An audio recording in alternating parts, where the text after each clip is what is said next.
Il pensait qu'elle n'était qu'une autre fille sur la route. Les policiers ont humilié et maltraité Malia Obama, la poussant à bout. Mais tout a changé à l'arrivée de son père, l'ancien président Barack Obama. Ce qui s'est passé ensuite a stupéfié tout le monde.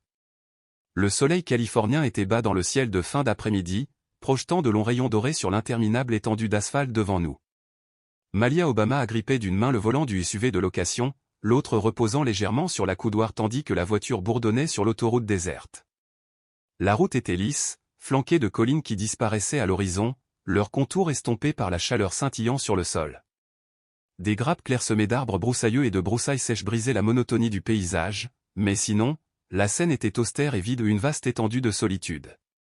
Malia a apprécié le calme. Après des jours de discours, d'interviews et de panels lors du sommet pour l'égalité des jeunes à San Francisco, le silence était un baume. Elle avait mis tout son cœur dans sa présentation, dans l'espoir d'inspirer d'autres jeunes leaders à contester les injustices systémiques. Les applaudissements et les éloges qui ont suivi ont été gratifiants, mais la véritable récompense est venue sous la forme d'une douzaine de jeunes qui l'ont approchée par la suite, les yeux brillants de détermination alors qu'ils partageaient leurs propres histoires de persévérance. Son téléphone, posé dans le porte-gobelet à côté d'elle, bourdonnait de notifications, SMS d'amis, emails des organisateurs, alertes d'actualité. Mais elle les a tous ignorés. Elle avait pris la décision consciente de se déconnecter pour ce trajet, juste elle, la route ouverte et le sentiment de liberté qui l'accompagnait. Ajustant ses lunettes de soleil, elle jeta un coup d'œil à l'horloge du tableau de bord.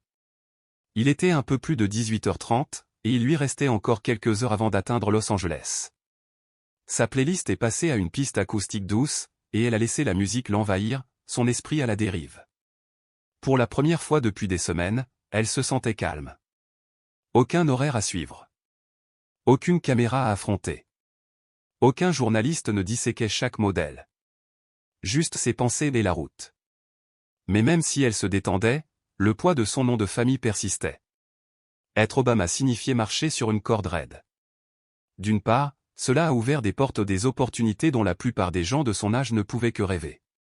De l'autre, il véhicule des attentes parfois étouffantes. Elle avait passé des années à essayer de sortir de l'ombre de son père, pour prouver qu'elle était plus que la fille du président.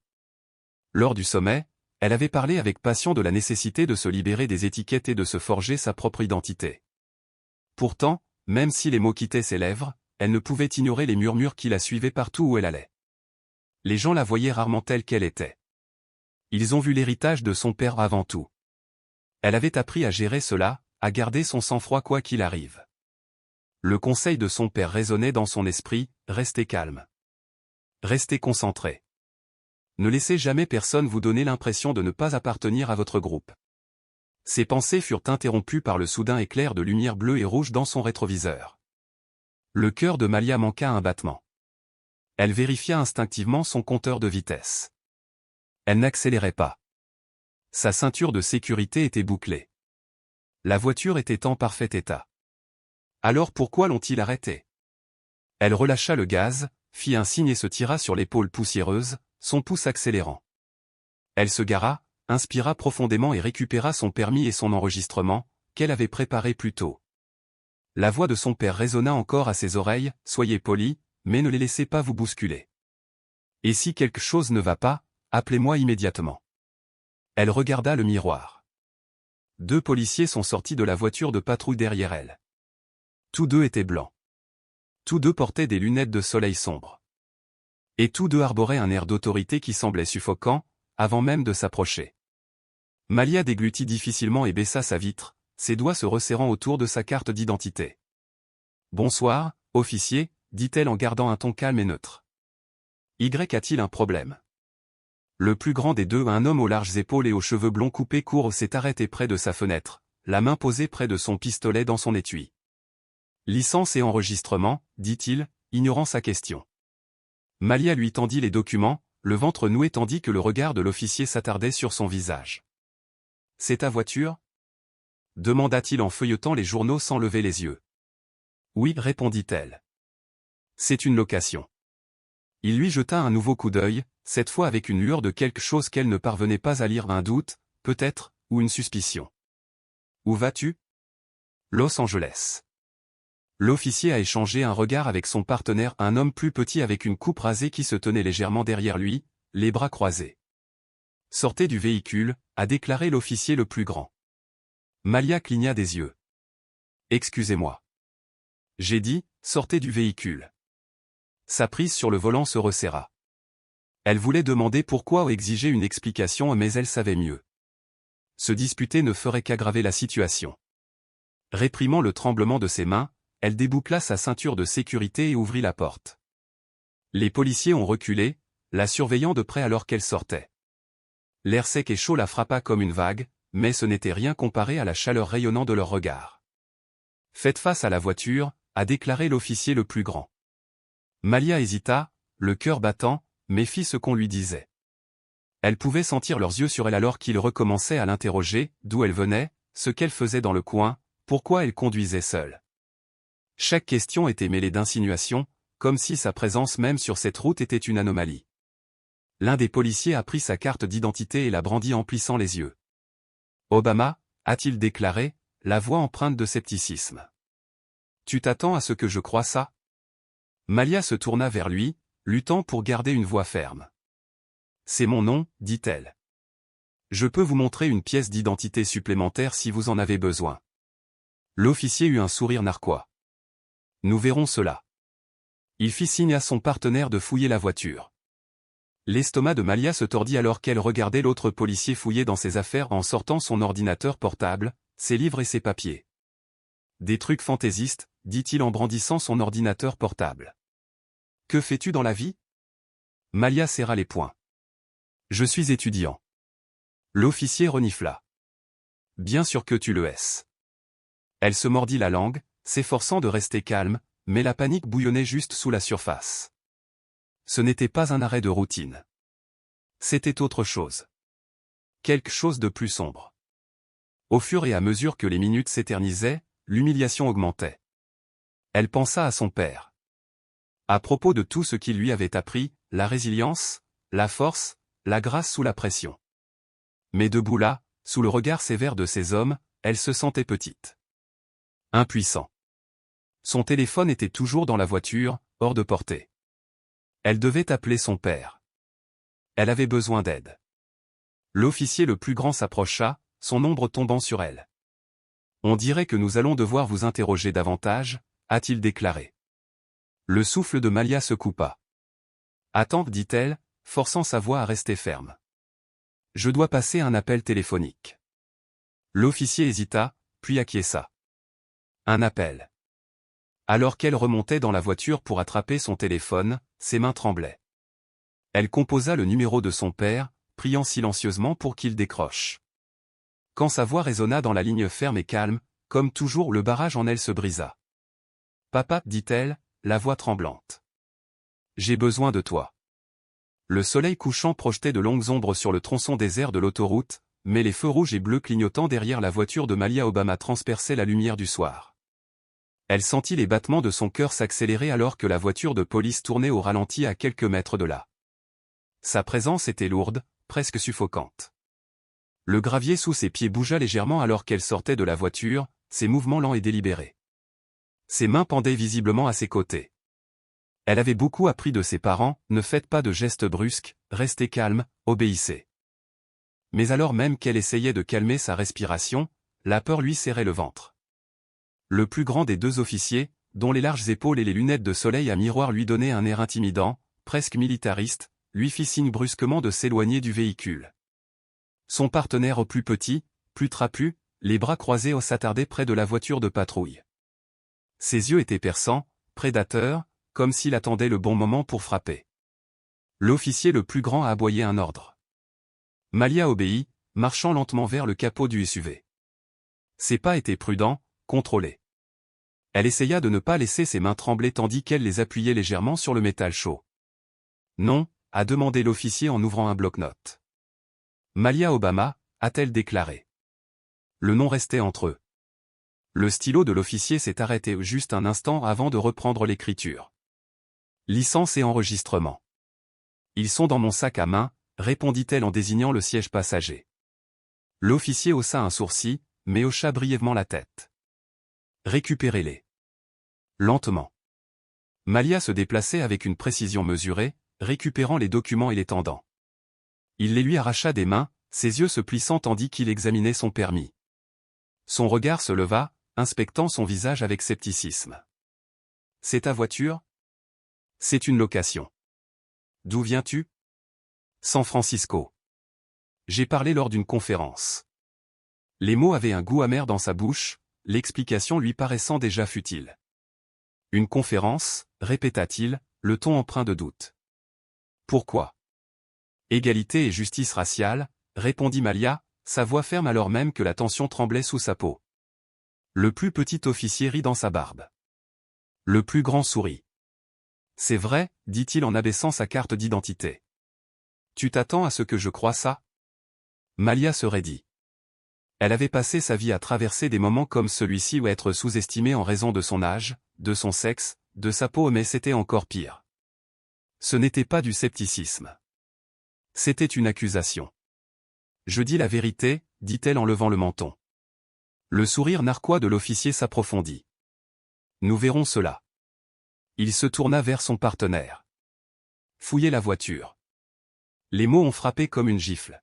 « Quoi ? » ?»« Non. » protesta-t-elle. « Vous n'avez pas. »« Nous avons une raison probable, » interrompit le plus grand officier. « Reculez. » Malia se figea. Son pouls résonnait dans ses oreilles. Elle connaissait la loi suffisamment pour remettre en question leurs affirmations, mais elle savait aussi que résister ne ferait qu'empirer les choses. Prenant une profonde inspiration, elle s'éloigna de la voiture.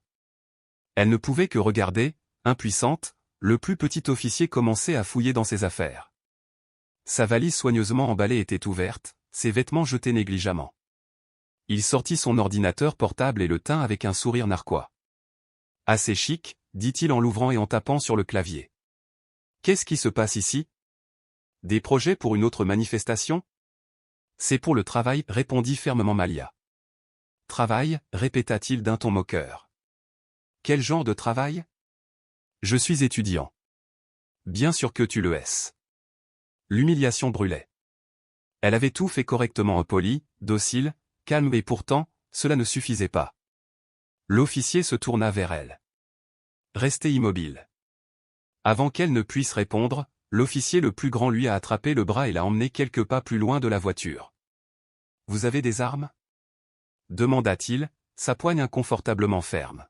« Non. »« Des drogues ? » ?»« Non. » Il la tapota quand même, ses mains s'attardant juste assez longtemps pour qu'elle se sente vulnérable.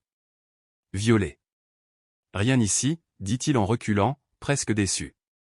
Malia serra les poings, s'efforçant de ne pas pleurer. Elle avait envie de crier, d'exiger qu'ils arrêtent de la traiter comme une criminelle. Mais au lieu de cela, elle était plus grande. « Tu ne peux pas faire ça, » dit-elle, la voix tremblante. L'officier le plus grand se pencha, d'une voix basse et menaçante. « Nous pouvons faire tout ce dont nous avons besoin. » Son estomac tomba. Elle avait entendu parler de moments comme celui-ci, à quelle vitesse il pouvait s'envenimer. Elle avait besoin d'aide. « Puis-je passer un appel ? » demanda-t-elle, la voix brisée. L'officier l'étudia un instant, puis haussa les épaules. Un appel. Ses doigts tremblèrent lorsqu'elle sortit son téléphone. En faisant défiler rapidement, elle trouva le nom de son père et appuya dessus. La sonnerie remplit ses oreilles. Quand sa voix se fit enfin entendre calme, forte, familière, des larmes lui piquèrent les yeux. « Papa, » murmura-t-elle. « J'ai besoin de toi. » Ce qui s'est passé ? Je suis arrêté. Il fouille ma voiture. Il ne me croit pas. Reste où tu es, dit-il immédiatement, la voix aiguë. Ne discutez pas. Ne bougez pas. J'arrive. L'appel s'est terminé. La prise de Malia se resserra sur le téléphone. Elle se tourna vers les officiers, sa détermination se durcissant. Mon père est en route, dit-elle en croisant les yeux de l'officier le plus grand. Il haussa un sourcil, puis sourit. Oh, n'est-ce pas ? Le plus petit officier rit. Laisse-moi deviner. Papa va venir sauver la situation. Ils ont ri. Mais Malia n'a pas bronché. Elle redressa les épaules, son pouls ralentissant tandis que les paroles de son père résonnaient dans son esprit, ne les laissez jamais vous donner l'impression de ne pas être à votre place. Elle tiendrait bon. La radio de la voiture de patrouille grésillait à cause d'un appel entrant, mais le plus grand des policiers l'ignora. Il gardait les yeux rivés sur elle. « Voyons ce que ton père a à dire à ce sujet, » dit-il, ses paroles empreintes de moquerie. Malia n'a pas répondu.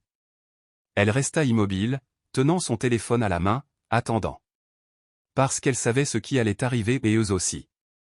Elle se tenait au bord de la route, le gravier bougeant légèrement sous ses chaussures tandis que la dernière lumière disparaissait derrière les collines. Les lumières rouges et bleues de la voiture de patrouille éclairaient le trottoir, projetant des ombres irrégulières.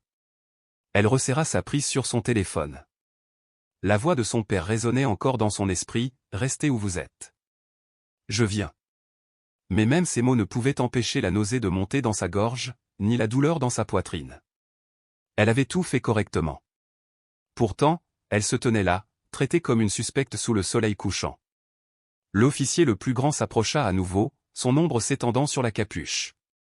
Alors, la petite princesse a appelé du renfort, hein, ricana-t-il. Malia regardait droit devant elle, refusant de réagir, sachant que toute réponse pouvait être déformée. Je parie que papa a quelqu'un sur le point de nettoyer ça pour toi, a-t-il poursuivi en l'entourant comme une proie. Mais jusqu'à ce qu'il arrive, tu es toujours là mon route. Sa compagne réapparut, tenant sa valise ouverte comme s'il s'agissait d'une pièce à conviction sur une scène de crime. Des vêtements renversés sur les côtés, des tenues soigneusement emballées maintenant froissées, violées. Sa trousse de toilette pendait librement de sa main, son contenu tenait à peine ensemble. Je n'ai rien trouvé de suspect, se moqua le plus petit officier. À moins que vous ne comptiez le maquillage hors de prix et les chaussures de luxe. Le plus grand renifla. Ouais. Ça a l'air bien. Une fille privilégiée avec des goûts chers et sans vrai travail. La mâchoire de Malia se serra. Son silence ne faisait que les stimuler. Vous savez, dit le plus petit officier en se rapprochant, nous recevons parfois des filles comme vous ici. Je pense qu'elles sont trop douées pour les règles. Je pense que leur argent ou leur nom peuvent les sortir du pétrin. Ce n'est pas. Tais-toi, dit sèchement le plus grand. Son souffle se coupa. Tu ne parles pas à moins que je te dise que tu peux parler. Tu ne bouges pas à moins que je te dise que tu peux bouger. Compris? Elle hocha la tête, craignant que sa voix ne se brise si elle parlait. L'officier le plus petit s'est appuyé contre le capot et a laissé tomber sa valise brutalement, laissant d'autres affaires se répandre sur la terre. C'est drôle, n'est-ce pas, murmura-t-il à son partenaire. Ils disent tous la même chose. Je n'ai rien fait de mal, a insisté Malia. Le plus grand officier eut un sourire narquois. Ouais, et puis ils ont l'air surpris quand nous découvrons qu'ils cachent quelque chose. La voix de Malia se fit entendre, plus aiguë qu'elle ne l'aurait souhaité. Je ne cache rien. Son expression changea en un instant, s'assombrissant alors qu'il avançait. La dominant, il siffla, tu penses que je me soucie de qui tu es? Tu penses que ton nom signifie quelque chose pour moi ici? Ton nom ne signifie pas Jacques. Il lui attrapa brutalement le bras, la fit pivoter et la poussa contre le capot de la voiture. Laisse-moi partir. Protesta-t-elle, la panique envahissant sa poitrine alors que sa main se pressait entre ses omoplates.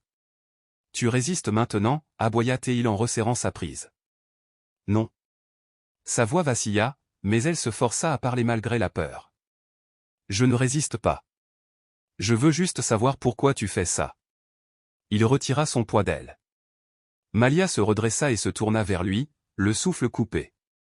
Tu ne poses pas de questions, claqua-t-il en plaçant un doigt à quelques centimètres de son visage. Vous leur répondez. C'est comme ça que ça marche. La poitrine de Malia se souleva. Tous ses instincts lui criaient de riposter, d'exiger le respect qu'elle savait mériter, de leur rappeler qui elle était, ce que sa famille représentait. Mais la peur a vaincu le feu. La voix de son père résonnait dans son esprit, restez calme. Gardez le contrôle. Elle ravala sa rage et releva le menton. Vous avez fouillé ma voiture. Vous avez vérifié mon permis. J'ai respecté tout ce que vous avez demandé. Pourquoi me détenez-vous toujours? L'officier le plus grand s'approcha, un ricanement tordant ses lèvres. Parce que je ne te fais pas confiance. Malia le regarda, stupéfaite. Il se pencha, sa voix étant un grognement sourd. Les filles comme toi pensent que les règles ne s'appliquent pas à toi. Mais ici, c'est le cas. Et tu ne pars pas tant que je ne suis pas sûr que tu ne poses pas de problème. Avant qu'elle ait pu répondre, l'officier le plus petit l'interrompit, brandissant l'un de ses livres. « Eh, regarde ça. De quoi s'agit-il? Révolution? Protestation ?» L'estomac de Malia se retourna. C'était son journal de recherche de la conférence, des pages remplies d'articles sur l'activisme, les inégalités et la réforme systémique. On dirait que nous sommes devenus un peu radicaux, ricana le plus petit officier en jetant le livre sur le capot. Le plus grand rit. C'est vrai? Vous prévoyez d'incendier des bâtiments ce soir, Miss Obama? Non, dit fermement Malia. C'est de la recherche. C'est académique. Bien sûr que ça l'est, dit-il en se rapprochant, son visage touchant presque le sien. Dites-moi quelque chose. Qu'est-ce que ça fait de grandir à la Maison Blanche, en pensant que vous êtes meilleur que tout le monde? Je n'ai jamais pensé ça. Alors pourquoi me regardes-tu comme tu le fais? Malia cligna des yeux. Elle n'avait pas réalisé qu'elle la regardait. Il sourit à nouveau. Tu as peur de moi. Ces mots tombèrent avec une clarté troublante. Il avait raison. Elle avait peur et il le savait.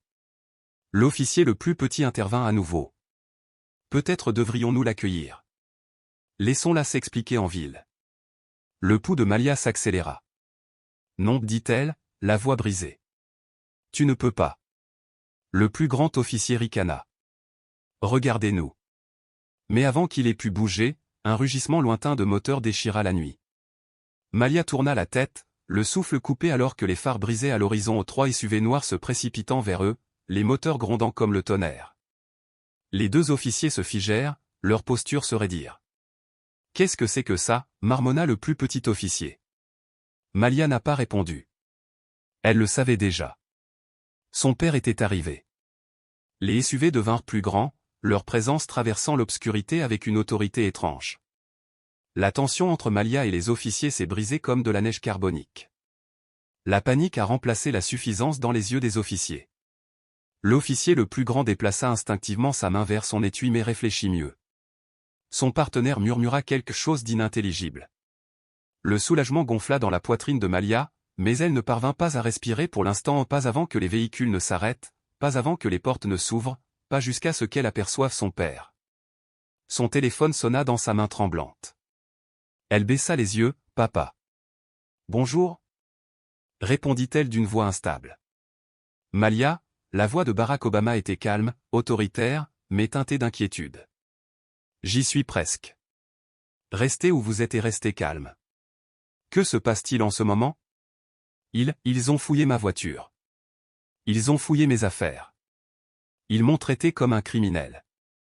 Et puis Elle hésita. Sa voix s'accentua mais resta maîtrisée. Et puis quoi? Ils m'ont attrapé, papa. Ils m'ont poussé contre la voiture. Ils ont dit que je résistais, même si ce n'était pas le cas. Le silence s'étendit sur toute la ligne. Puis sa voix revint basse, délibérée et lourde. Ils ont mis la main sur toi. Oui. Une expiration lente et déterminée suivit, du genre qu'un homme laisse échapper pour empêcher un incendie d'éclater. Écoute-moi, dit-il finalement. Regardez autour de vous. Êtes-vous en sécurité en ce moment? Malia jeta un coup d'œil aux officiers. Le plus petit faisait les 100 pas, le plus grand essayait de garder son sang-froid. Pour l'instant, dit-elle. Bien. Reste comme ça. Ne les provoque pas. Ne dis rien d'autre. Je m'arrête maintenant. Je m'occupe du reste. L'appel s'est terminé. Malia a baissé son téléphone, le serrant comme une bouée de sauvetage. Les officiers l'observaient désormais, leur irritation se transformant en malaise. De quoi s'agissait-il? Demanda le plus grand. Malia se tenait grande, sa voix plus ferme qu'elle ne le ressentait. Mon père est en route. Se moqua le plus petit, essayant de paraître peu impressionné. Au super, papa vient pour sauver la situation. Mais il y avait désormais du doute dans son ton. Le plus grand officier croisa les bras. Je me fiche de savoir qui est ton père. Ici, ce n'est qu'un civil parmi d'autres. Malia n'a pas répondu. Elle gardait les yeux fixés sur les SUV alors qu'ils s'arrêtaient à quelques mètres de là. Leurs vitres teintées reflétaient les feux clignotants des patrouilles. Puis, une des portes s'est ouverte. Et Barack Obama s'est retiré. Il portait une chemise blanche impeccable, les manches retroussées, sa cravate desserrée ajoutant une autorité décontractée à sa présence imposante. Mais son visage était tout sauf désinvolte. Malia avait vu son père sous de nombreuses facettes joyeuses, réfléchies, fermes, mais celle-ci était différente.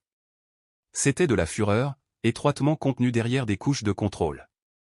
Les officiers l'ont vu aussi. Le plus grand se raidit, sa main s'éloignant de son étui. Le plus petit s'arrêta de faire les 100 pas, paraissant soudain beaucoup plus petit. Les yeux de Barack trouvèrent Malia en premier. Il la scannait, vérifiant s'il y avait des blessures. Le soulagement traversa son expression quand il vit qu'elle allait bien, mais il disparut rapidement. Son regard se tourna vers les officiers. « Bonsoir, dit-il d'une voix basse et ferme. Je m'appelle Barack Obama. Et je veux savoir pourquoi ma fille a été détenue. » Aucun des deux officiers n'a parlé. « J'attends, dit-il en se rapprochant. Le plus grand s'éclaircit la gorge. « Monsieur, nous effectuons un contrôle routier de routiné. »« Un arrêt de routine ?» Barack l'interrompit.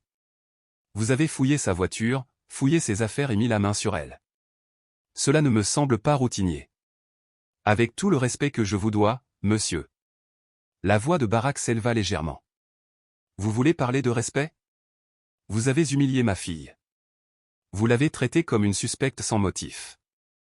Vous vous êtes moqué d'elle lorsqu'elle a demandé de l'aide. » L'officier le plus petit essaya d'intervenir, mais Barack le fit taire d'un regard. « Ma fille m'a appelé, terrifié, a-t-il déclaré. Elle m'a dit ce que tu as fait. Alors dis-moi, quelle justification possible as-tu pour tout cela? » L'officier le plus grand bougea inconfortablement. Son comportement était suspect. Elle était nerveuse. Nerveux? Les mots de Barack ont tranché comme une lame. Elle était nerveuse, alors tu l'as agressée? Il s'avança, contrôlant l'espace autour de lui.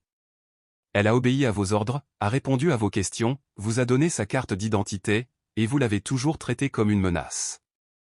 Et quand elle a appelé à l'aide, vous vous êtes moqué d'elle. Silence. Alors je vais vous demander à nouveau. Quelle justification avez-vous? Aucune réponse n'est venue. Les policiers se regardèrent sans rien dire. Bien, dit Barack, la mâchoire serrée. Voici ce qui va se passer. Vous allez libérer ma fille immédiatement. Vous allez restituer ses affaires dans l'état exact où vous les avez trouvées. Et vous allez me donner vos numéros de badge. Parce que ce n'est pas fini. L'officier le plus grand eut l'air de vouloir argumenter, puis se ravisa. Il hocha la tête et recula. Malia laissa finalement échapper le souffle qu'elle retenait. Tandis que les policiers rassemblaient ses affaires, Barack se tourna vers elle, son ton s'adoucissant pour la première fois. « Ça va ?» Elle hocha la tête. Mais les larmes qu'elle avait retenues débordent. Il la prit dans ses bras. « C'est fini, murmura-t-il. Tu es en sécurité maintenant. » Mais Malia savait que ce n'était pas vraiment fini. Parce que ce qui lui est arrivé à d'autres, à des gens sans père qui pourraient se présenter avec un convoi pour les sauver. La nuit est restée chargée de tension. Le rugissement des SUV noirs résonnait toujours comme un coup de tonnerre sur l'autoroute.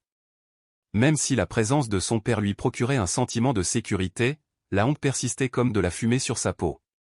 Elle ne l'avait jamais vu ainsi, son fameux sang-froid était désormais à fleur de peau.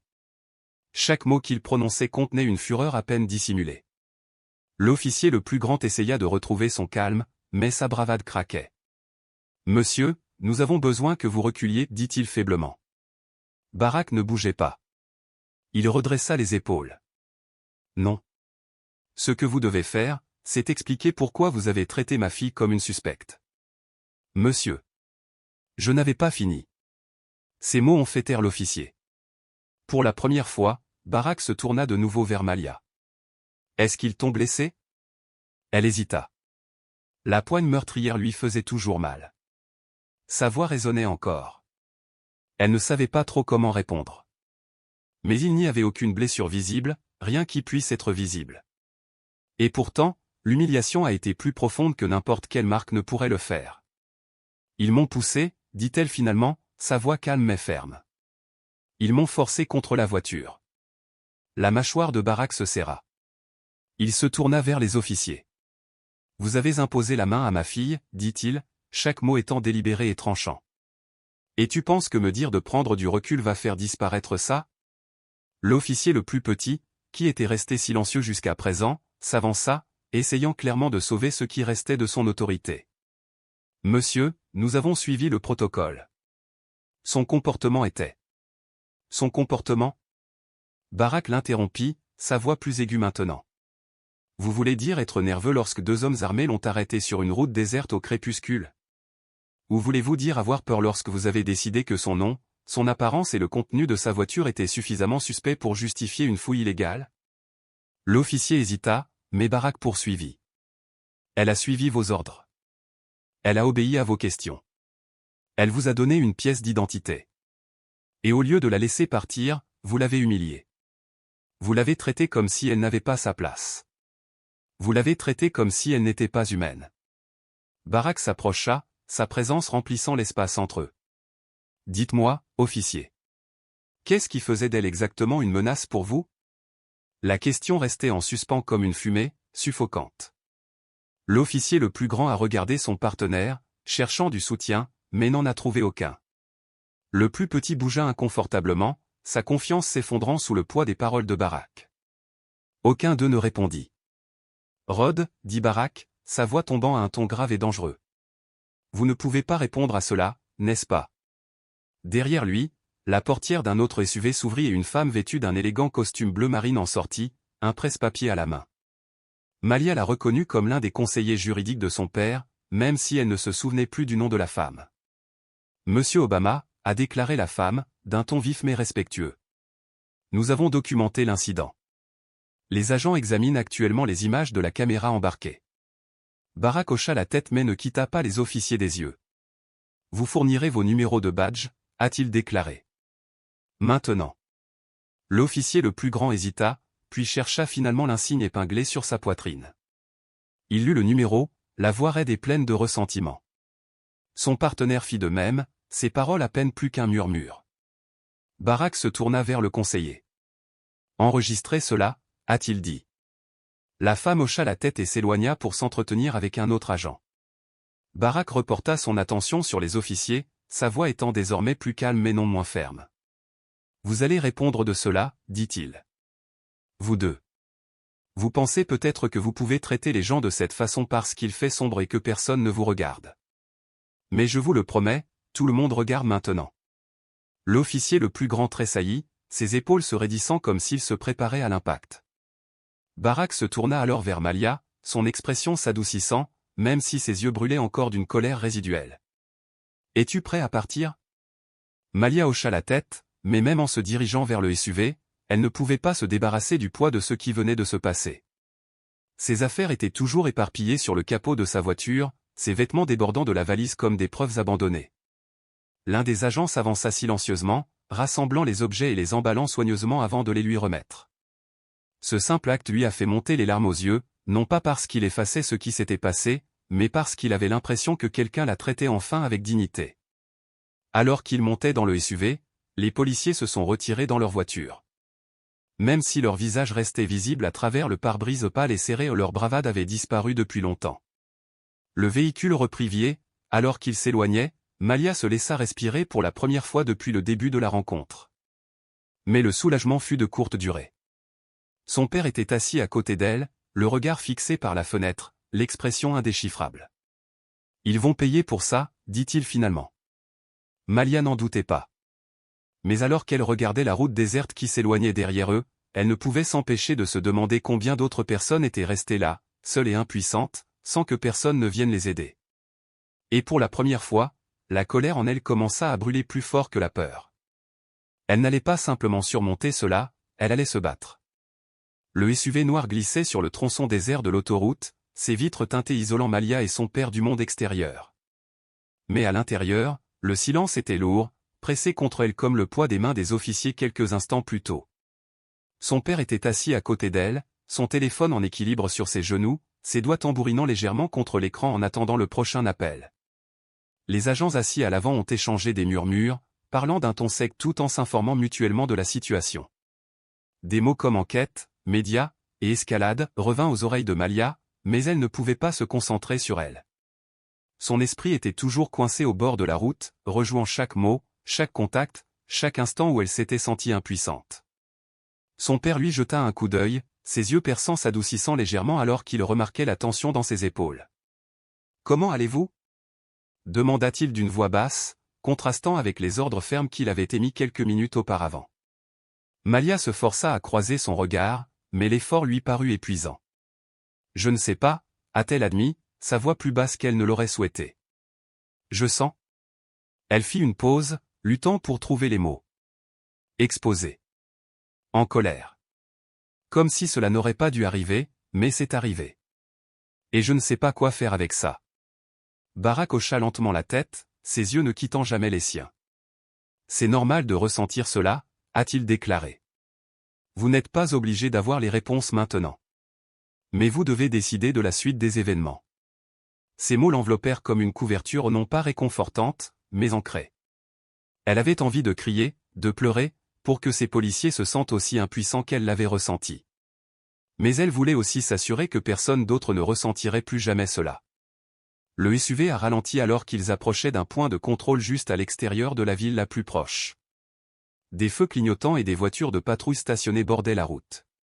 Des agents sont sortis des autres SUV pour sécuriser le périmètre. Le pouls de Malia s'accéléra. C'était le moment où son père allait faire de cette rencontre plus qu'une simple confrontation personnelle. Alors que le véhicule s'arrêtait, Barack ouvrit la portière et sortit le premier. Malia le suivit, ses pieds heurtant le gravier avec plus de certitude cette fois. Des agents les ont flanqués alors qu'ils s'approchaient des agents qui attendaient au point de contrôle. Un capitaine de police, son uniforme repassé et l'expression tendue, s'avança pour les saluer. « Monsieur le Président » commença-t-il. Mais Barack leva la main pour lui couper la parole. « Ancien président » corrigea-t-il d'une voix aiguë mais égale. « Et vous avez un sérieux problème entre vos mains. » Le capitaine hocha la tête, son regard passant nerveusement entre Barack et Malia. « Je comprends, monsieur.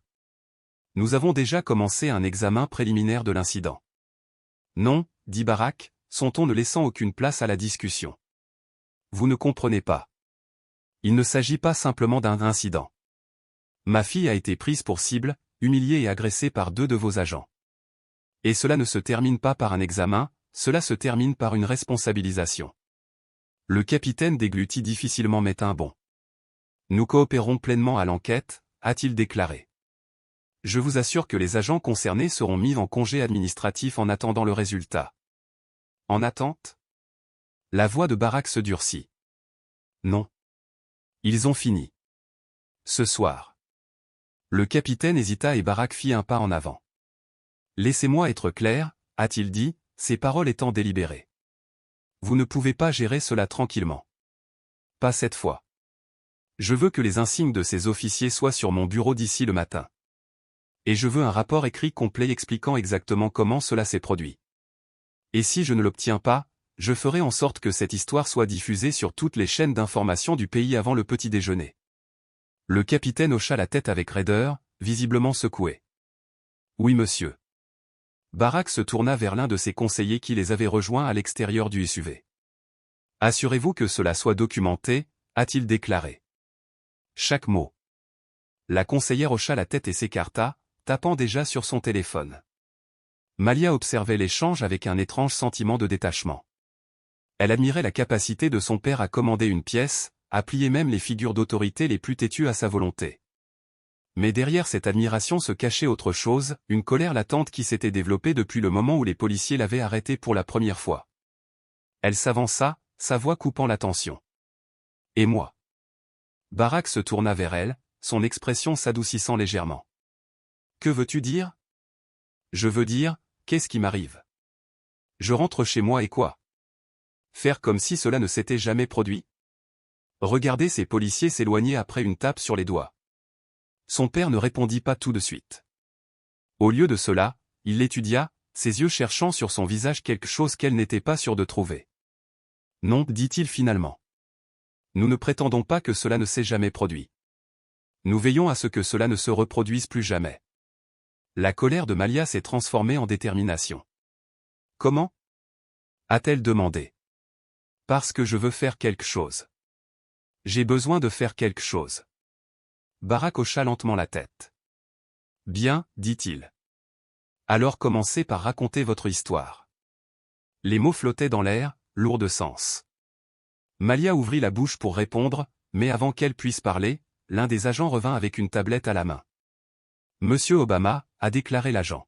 « Vous allez vouloir voir ça. » Barack prit la tablette et commença à faire défiler. Malia s'approcha, le cœur battant à tout rompre lorsqu'elle aperçut les gros titres qui apparaissaient déjà en ligne. Malia Obama arrêtée lors d'un contrôle routier qui a mal tourné. La famille Obama exige des comptes après un incident avec la police. Le profil racial et les allégations font surface en Californie. Son estomac se tordit alors que les mots s'enfonçaient. L'histoire était déjà connue. Le monde le savait déjà. Barack rendit la tablette à l'agent et se tourna vers Malia. « C'est ton moment, dit-il doucement. Ce que vous ferez ensuite compte. » Malia hocha la tête, son esprit s'emballant. Les policiers qui l'avaient humilié en subissaient déjà les conséquences. Mais il ne s'agissait plus seulement d'eux. Il s'agissait du système qui leur permettait d'agir comme ils le faisaient. Il s'agissait de personnes qui n'avaient pas le luxe d'appeler leur père à l'aide. Elle inspira profondément et redressa les épaules. « Je vais le faire, dit-elle. Je vais raconter l'histoire, mais pas seulement la mienne. Celle de tout le monde. » Barack sourit, la fierté vacillant dans ses yeux malgré le poids du moment. « C'est ma copine, dit-il doucement. » Alors qu'il remontait dans le SUV, les feux clignotants du poste de contrôle se sont estompés au loin. Mais Malia savait que le combat ne faisait que commencer et que cette fois, elle ne resterait pas dans l'ombre. Le SUV traversa la nuit, ses phares se frayant un chemin sur l'autoroute sombre alors que les échos de la confrontation s'estompaient derrière eux. Malia était assise sur la banquette arrière, les bras croisés sur sa poitrine, le poids de ce qui venait de se passer pesait sur elle, un mélange plombé de soulagement et de rage qui lui retournait l'estomac. Le téléphone de son père sonna à nouveau. Il jeta un coup d'œil à l'écran, sa mâchoire se serrant alors qu'il lisait le message entrant. Il ressortait clairement de son expression que les retombées avaient déjà commencé. « Ils suspendent les agents, dit-il finalement, d'une voix égale mais empreinte d'une tension tranquille. En vigueur immédiatement. » Malia se tourna vers lui, les sourcils froncés. « Et puis quoi ?» elle a demandé. « Ils ont des vacances ? Ils restent à la maison pendant quelques semaines ? Et puis, juste comme ça, c'est revenu aux affaires comme d'habitude. » Barack croisa son regard, son expression mêlant tendresse et détermination tranquille. « Non, dit-il fermement. Pas cette fois. » Malia ne répondit pas, mais le silence entre eux était lourd de frustration. Elle connaissait bien son père toujours calme, toujours avec plusieurs longueurs d'avance. Mais ce soir, elle n'a pas eu la patience de faire preuve de stratégie politique. Son téléphone sonna sur ses genoux. Un texte d'un ami a illuminé l'écran ou une capture d'écran d'un article qui circulait déjà comme une traînée de poudre en ligne. Malia Obama ciblée par la police dans un présumé incident de profilage racial. Son estomac se retourna. Les mains tremblantes, elle fit défiler l'article. Il décrivait tout dans les moindres détails, comment elle avait été arrêtée, interrogée, fouillée, humiliée. Il décrit même l'arrivée de son père, accompagné d'agents des services secrets, comme une intervention dramatique. Mais les projecteurs étaient braqués sur les officiers et leurs actions, leurs décisions, leur ton. Sous l'article, des centaines de commentaires ont afflué. Cela arrive aux Noirs américains tous les jours. La seule différence est que nous n'avons pas d'ancien président pour nous sauver. Imaginez si ce n'était pas Malia Obama. Que se serait-il passé alors? Il ne s'agit pas seulement d'elle. Il s'agit de nous tous. Son cœur battait à tout rompre dans sa poitrine. Barack a dû remarquer le changement dans son expression, car il se pencha plus près et parla doucement. « Tu n'es pas obligé de lire ça maintenant. »« Oui, je le fais, dit-elle sèchement, plus brusquement que prévu. Elle ne voulait pas paraître ingrate ou elle savait ce qu'il avait fait pour elle cette nuit-là, comment il était intervenu pour la protéger. Mais maintenant que l'histoire avait explosé aux yeux du public, elle n'appartenait plus seulement à elle. Il appartenait à chaque personne noire qui avait déjà été arrêtée, interrogée et dégradée en raison de la couleur de sa peau. « J'ai besoin de savoir ce que les gens disent, » a-t-elle ajouté, plus doucement maintenant. Barack hocha la tête, le visage indéchiffrable. Il n'a pas discuté. Au lieu de cela, il s'est retourné vers son téléphone, composant des messages alors que le SUV filait vers Los Angeles. Au moment où ils atteignirent l'hôtel, le chaos était déjà arrivé. Le hall grouillait de journalistes. La sécurité a réagi rapidement, bloquant les caméras et les protégeant des microphones. Malia, que penses-tu de ce qui s'est passé ce soir? Monsieur Obama, pensez-vous qu'il s'agissait de profilage racial? Quel changement exigez-vous des forces de l'ordre? Le barrage de questions était incessant. Mais Malia a gardé la tête baissée et a suivi son père à travers la mêlée, restant calme face à la tempête. Une fois dans leur suite, elle s'effondra sur le canapé, épuisée. Barack se tenait près de la fenêtre, téléphone à la main, les yeux scrutant la ville scintillante. Quand il bourdonna à nouveau, il le ramassa. « Voici Barack », dit-il d'une voix basse mais résolue. Malia ne pouvait pas entendre l'autre côté de l'appel, mais ses réponses en disaient assez. « Non », dit-il sèchement. « Cela ne suffit pas. Le congé administratif n'est pas une obligation de rendre des comptes. Nous avons besoin de licenciements, d'enquêtes et d'un véritable changement de politique. » Une pause. Je me fiche de savoir à quel point cela les met mal à l'aise. C'est censé les mettre mal à l'aise. Il mit fin à l'appel et se tourna vers elle, son ton étant désormais plus doux. Ils ouvrent une enquête fédérale, a-t-il déclaré. Le ministère de la Justice intervient. Malia laissa échapper un souffle lent et régulier. Bien, dit-elle. Mais même si le mot quittait ses lèvres, elle savait que ce n'était toujours pas suffisant. Le lendemain matin, l'histoire dominait tous les cycles d'actualité. Les grands réseaux l'ont diffusée sans arrêt. Les images de la dashcam diffusées seulement après la pression juridique des Obama ont tout révélé, les policiers l'arrêtaient, la poussaient contre la voiture, fouillaient dans ses affaires.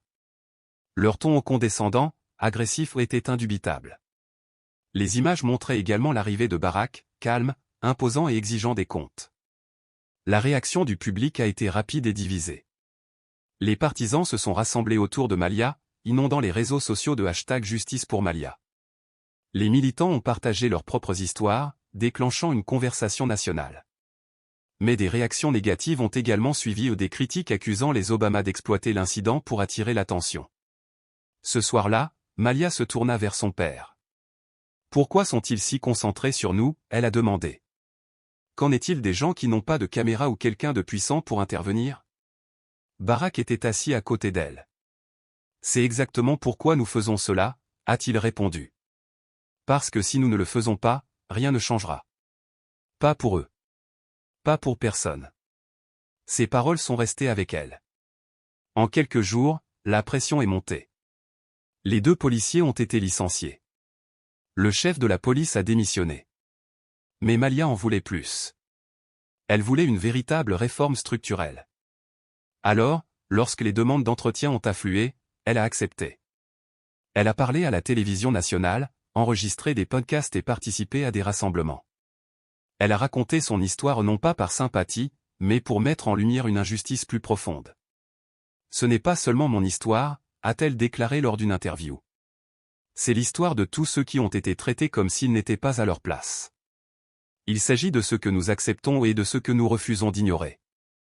Sa voix résonnait. Les manifestants se sont rassemblés. Les responsables ont promis des réformes. Certains départements ont commencé à revoir leurs pratiques de formation, s'engageant à réduire les préjugés raciaux. Ce n'était pas suffisant. Mais c'était quelque chose. Lors d'un rassemblement à Los Angeles, Malia s'est tenue devant une foule enthousiaste. Pour la première fois depuis cette nuit-là, le poids dans sa poitrine se déplaçait et ne disparaissait pas, mais se transformait en quelque chose de plus stable, un but. Le lendemain matin, la lumière du soleil pénétrait à travers les fenêtres de l'hôtel. Malia était assise tranquillement, regardant l'horizon agité de Los Angeles. Son nom était partout. Son visage sur tous les écrans. Sa vie disséquée par des voix qui la qualifiaient de courageuse ou de privilégiée. Elle a essayé de l'ignorer. Mais même dans le silence, les échos persistaient. De l'autre côté de la pièce, Barack travaillait sur son ordinateur portable. Il avait l'air épuisé, mais déterminé. Chaque email, chaque appel, un pas de plus vers la justice. Elle admirait ça chez lui. Sa capacité à continuer, même sous une immense pression. « Papa, dit-elle doucement. » Il leva les yeux. « Qu'est-ce qui préoccupe votre esprit ? » « Je suis en colère, a-t-elle admis. Et je ne sais pas si c'est le bon type de colère. Je ne sais pas si ça va aider. Il ferma son ordinateur portable, se pencha en arrière et l'observa avec une patience constante. La colère n'est pas le problème, a-t-il déclaré. C'est ce que vous en faites qui compte. Elle expira profondément. Je ne veux tout simplement pas que ce soit à propos de moi, murmura-t-elle. Je ne veux pas que ce soit un autre titre d'Obama. Je veux que cela signifie quelque chose de plus. Barack hocha la tête.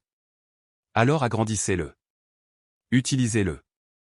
Ne les laissez pas définir le récit. Vous le définissez. Ses paroles l'ont ancré. Elle avait déjà commencé, ses interviews avaient déclenché un mouvement. Son histoire a inspiré d'autres à s'exprimer. Les officiers étaient partis. Une enquête fédérale était en cours. Mais cela ne pouvait pas s'arrêter là. La semaine suivante, elle a pris un vol à destination de Washington, D.C. Sur son ordinateur portable ouvert, elle a passé en revue le discours qu'elle devait prononcer lors d'une conférence nationale sur la justice sociale. L'invitation était arrivée rapidement, mais elle n'avait pas hésité. C'était son moment. Sur scène, les lumières étaient vives. La pièce était immobile. Elle s'agrippa au podium, les nerfs noués au ventre. « Je m'appelle Malia Obama », a-t-elle commencé d'une voix claire. Et je suis ici aujourd'hui parce que quelque chose m'est arrivé ou quelque chose qui ne devrait jamais arriver à personne. Elle a tout raconté, les lumières clignotantes, les mains froides qui la fouillaient, la façon dont elle la faisait se sentir invisible. Sa voix ne tremblait pas. Elle a laissé parler la douleur. Mais ce n'est pas seulement mon histoire, a-t-elle déclaré. C'est l'histoire de gens sans caméra. Sans influence. Il s'agit d'un système qui permet les abus et d'une culture qui les excuse. Elle fit une pause. J'ai eu de la chance. J'ai eu de l'aide. Mais la dignité et la justice ne devraient pas dépendre de la chance ni de l'identité de vos parents. Ils devraient appartenir à tout le monde. Des applaudissements éclatèrent. Elle leva la main pour les faire taire. Nous ne pouvons pas laisser ce moment s'effacer. Pas dans un autre titre. Pas dans le silence. Le véritable changement nous oblige tous à nous lever, à nous exprimer, à refuser de garder le silence. La pièce éclata. Dans les coulisses, Barack l'a serrée dans ses bras. C'est exactement ce que les gens avaient besoin d'entendre, murmura-t-il. Mais Malia n'avait pas fini. Dans les mois qui suivent, elle se lance dans le militantisme. Elle s'est associée à des groupes réformateurs, a pris la parole dans des écoles et des universités, a assisté à des réunions communautaires. Elle a utilisé sa plateforme pour valoriser des histoires longtemps ignorées. Son père l'a soutenue mais lui a laissé de l'espace. C'est ta voix, lui dit-il. N'ayez pas peur de l'utiliser. Elle ne l'était pas.